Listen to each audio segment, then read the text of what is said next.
NES Godzilla Chapter 3 Trance. Written by Cosbydaf. I was still pretty shook up from the last level when I started Trance. Trance's map music did nothing to ease the tension. As for how to describe it, have you ever heard the theme from Videodrome? That's the closest thing I can think of to compare it to. I checked to see who the new monster was, and it was Orga.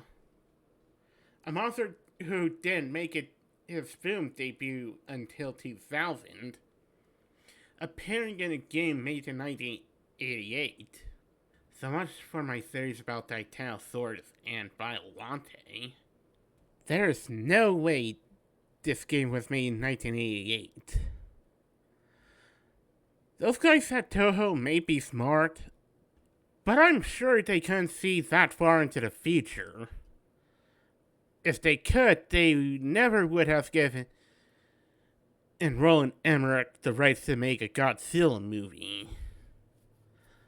No, this had to be a hack of some kind, which opened up even more questions. Who made this hack? When? How? And most importantly, why? The why was the question that bothered me the most. My immediate assumption was to think Billy did this to pull a joke on me. But that couldn't be right either. Billy didn't know how to make a ROM hack. And if he did, he'd probably just do something simple and stupid. Like replacing all the monsters with crudely drawn dicks. Unless Billy had amazing game editing skills and a serious start streak to his imagination, and that he never told me about, he couldn't have made this. Is it even possible to put a hacked ROM into a cartridge? Aside from all that, my eyes was drawn onto a new icon on the map, a question mark. I was really curious about this, as to what it did. I'm sure you're also curious, so I'll explain the quiz levels now, since this is what and they started appearing. There was one of these per map from here on, and they always appeared near the start of the map. When you go start on a quiz level, you appear on the screen like this. As you can see, there's a question at the top and a yes and no button and an emoticon in the center. I refer to this emoticon as face. Real creative, I know. And for convenience, I'll refer to face as the one asking the questions. The music for the quiz levels was a track actually in the game. It's the one that plays when you try to use the Ghidorah cheat and get sent to an unplayable level. Face asks if you 12 yes or no questions, and then you have to move your monster to the buttons for your answers. When you answer, the question disappears in face change expressions for about 8 seconds. Then goes back to neutral and a new question comes up. There's no time limit nor any right or wrong questions. Face has no respect for the player's personal boundaries, and will sometimes ask deeply disturbing personal questions. For example, do you like hurting people? Have you ever killed or raped anyone? Have you been molested by a family member?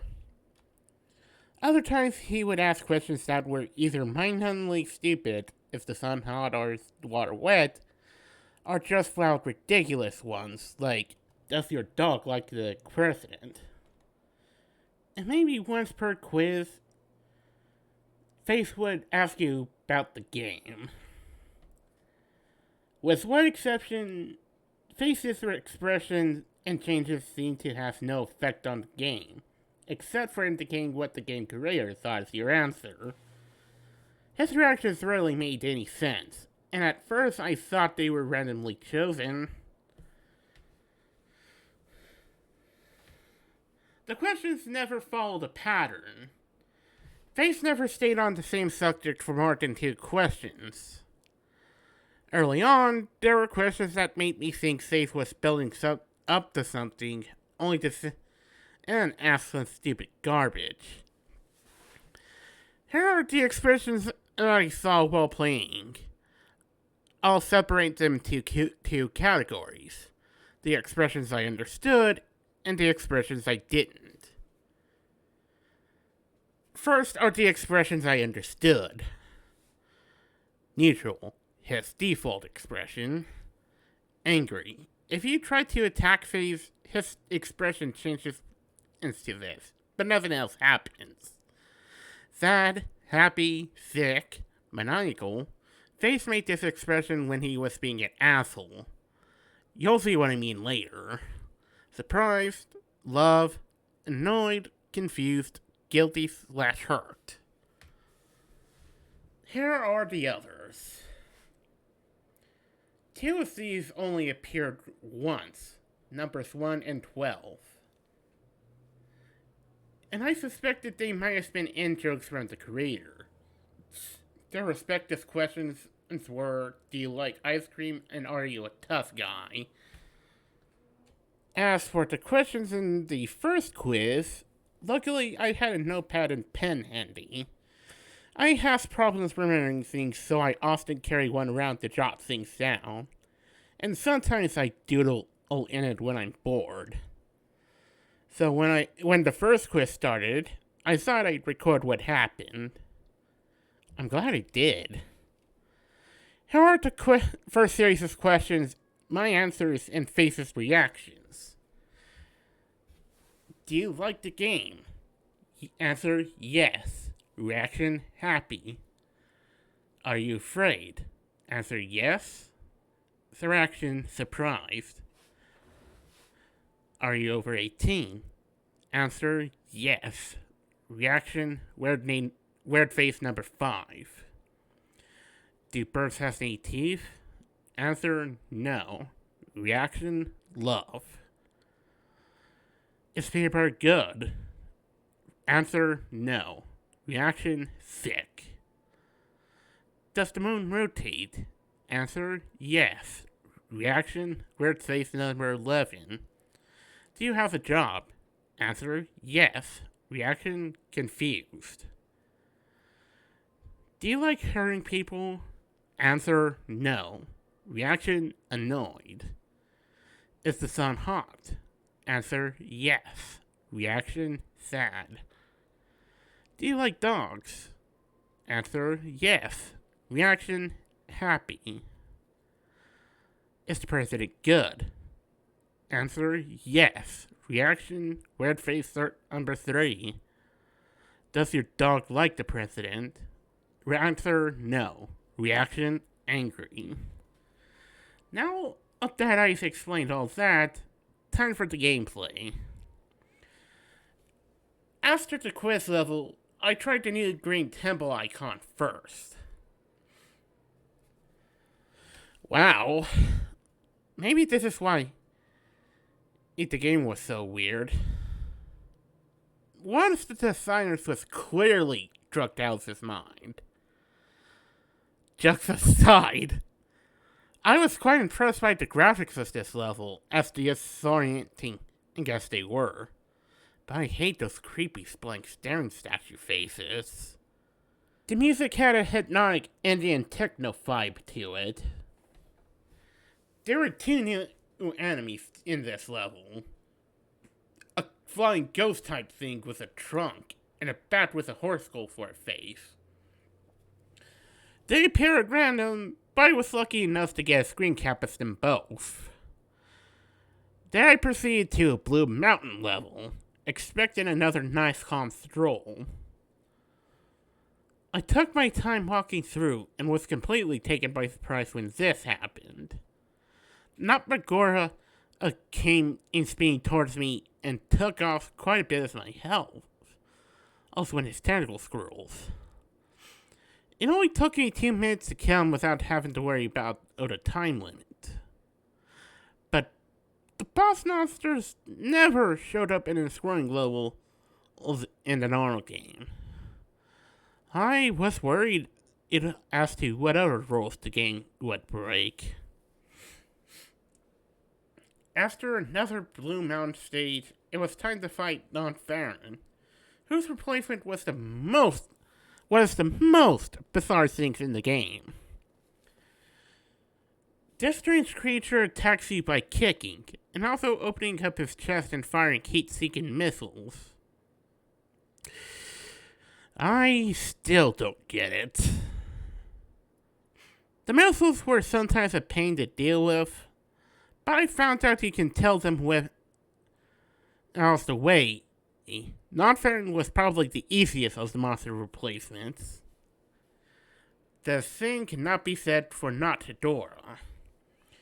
Apparently the source is the horsebacks. Not Hedorah was the most aggressively difficult monster to fight yet. Mostly because of his special ability. He could shriek and summon a small swarm of those horseback things. I know there is only 2 in the screen cap, but every time he did this, about 10 would arrive. The AI would take advantage of the distraction and tries twice as fast, while the horsebacks were flying around.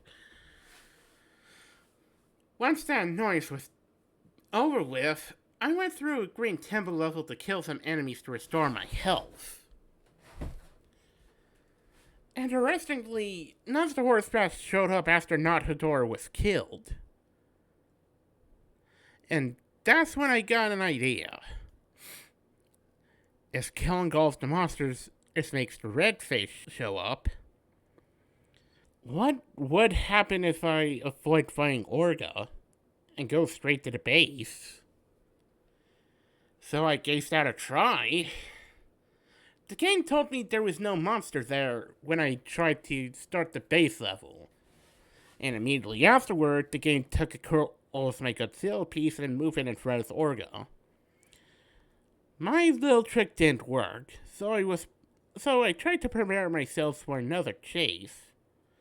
But first, I had to beat Orga. The fight with Orga confirmed another thing. Whoever created this game hack was clearly a Godzilla fan. Not only because he picked a monster like Orga, but because they had actually implemented something that happened in Godzilla 2000 in a really neat way. Orga's primary attacks were a punch and a heat beam from his shoulder cavity.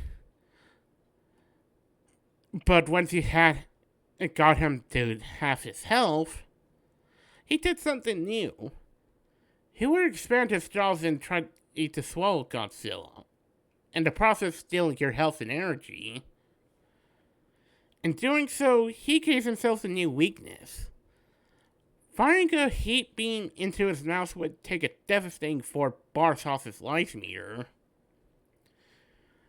With that weakness revealed, I soon beat Orga. And despite how much I hoped otherwise, the red face appeared on the map where the base was and the music stopped. I raided myself as best I could. I started the level and seeing that was basically the same as the first.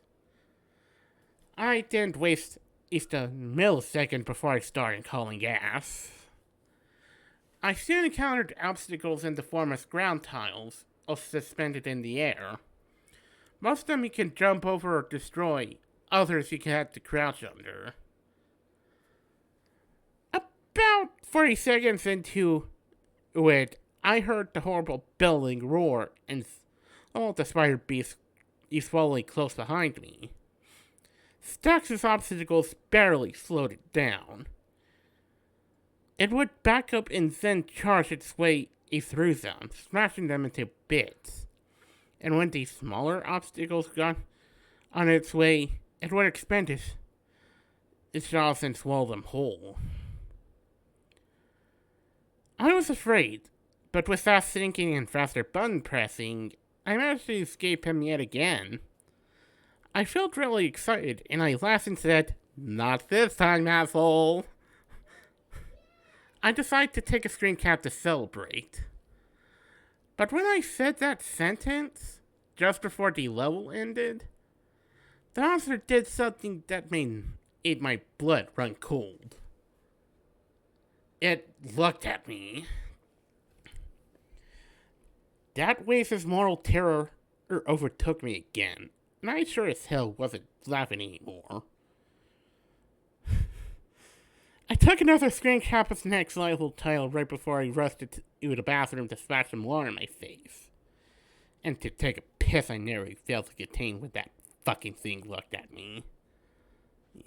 The next world is Dementia.